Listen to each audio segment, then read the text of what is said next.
दिखते हैं, बाकी निवस्त्र रहते हैं, उनको अवधूत कहते हैं।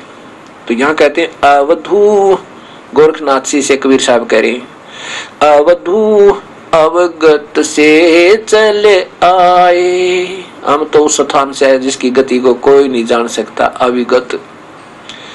नाम ना मेरा गर्भ ना मेरा जन्म न गर्भ बसेरा, बालक हो दिखलाए।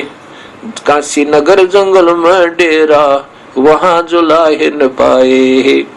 ना मेरा जन्म न गर्भ बसेरा, बालक बन दिखलाया। काशी नगर जंगल में डेरा, वहां जुलाहे न पाया। मात पिता मेरे कुछ नाही, ना मेरे घर दासी। जुल्हा का सुत आन कहाया, जगत करे मेरी आसी। ना मात पिता मेरे कुछ नाही, ना मेरे घर दासी, मेरा पत्नी भी नहीं है। जुल्हा का सुत आन कहाया, जगत करे मेरी आसी। अरिया जुल्हा का बेटा कवाया मैं। दड़ नहीं गगन कछु नहीं सूझे अगम अप, गड़ नहीं दड़ नहीं मेरे गगन कछु नहीं सूझे अगम अपारा। वो सत्य स्वरूपी नाम साहिब का, वो है नाम हमारा। जो वास्तविक नाम है ना परमात्मा का, कबीर साहब कबीर देव है, वही मेरा नाम, वास्तव में वही नाम है मेरा। अब मैं उसी नाम को लेकर के आया हूँ। दड़ नहीं मेरे गगन कछु नहीं सूझे अगम अपारा। ये सत्य स्वरूपी नाम साहिब का, वो ही नाम हमारा। अधर दीप गगन गुफा में तानिज वस्तु सारा। तेरा ज्योत स्वरूपी अलख निरंजन, ये भी जपता धरता ध्यान हमारा। अधर द्वीप सतलोक में, अधर द्वीप वहां गगन गुफा है, तानिज वस्तु सारा। वास्तव में मैं वहां रहता हूँ।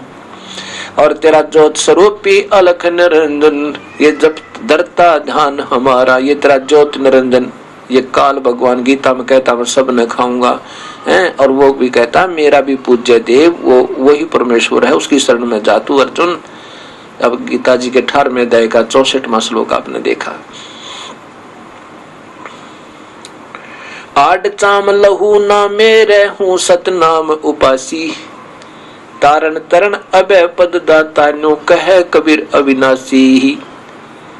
हाड चाम लहू ना मेरे, मेरा शरीर हाड चाम का नहीं है, तेज पुंज का है। जैसे गरीबदास जी कहते हैं तेज पुंज तन दे धर के इस विध हमको भेंटी।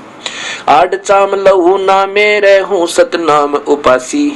ये तरण तरण अभय पद दाता, मैं हूँ कबीर अविनाशी। मैं ही वो कबीर अविनाशी, कबीर देव जिसको मारने में कोई समर्थ नहीं है। वास्तव में उत्तम पुरुष तो अविनाश अन्य है, वही वास्तव में अविनाशी है, वो मैं हूँ। इस बात को आज के कलयुगी ऋषि और संत नहीं मान सकते, क्योंकि इनकी बुद्धि शास्त्र विरुद्ध चल रही है। न इनको शास्त्रों का ज्ञान इनमें लिखा क्या है, और सारे समाज को अपनी मीठी मीठी बात बना के सुनी सुनाई अटकलों पटकाए बैठे हैं। अब चाहिए इन महापुरुषों ने फिर दोबारा इन शास्त्रों को देखें, और सत भक्ति इनके पास नहीं है बिल्कुल भी। ना इनके पास नाम है, ना इनकी विधि ठीक है, और ना इनको पूर्ण ज्ञान ही नहीं। तुम ले जा कहाँ रहे हो, तुमने जाना कहाँ है, भगवान को निराकार बतावे।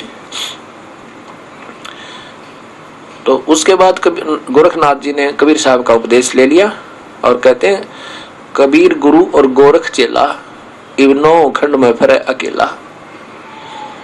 अब वो गोरखनाथ जी को सतनाम मिला, अभी सार नाम नहीं मिला उसको, क्योंकि हमारे अंदर थोड़ी सी कमियां रह जाती हैं। अब यही गोरखनाथ जी फिर दोबारा सतयुग में जन्म होगा और दिल्ली का बादशाह बनेगा। 1 लाख वर्ष तक दिल्ली का राज गोरखनाथ जी दोबारा आके और सारे काम करेगा, शादी करवाएगा और फिर यहाँ का राजा बनेगा, और फिर ये वैराग लेगा और ये कबीर परमेश्वर उसको फिर मिलेगा आके, और फिर इसको सतनाम सार नाम देगा, फिर ये मुक्त होगा। लेकिन यह पढ़ाई शुरू होगी, इस सच्चे नाम जब मिल गया, इसमें इतनी शक्ति है।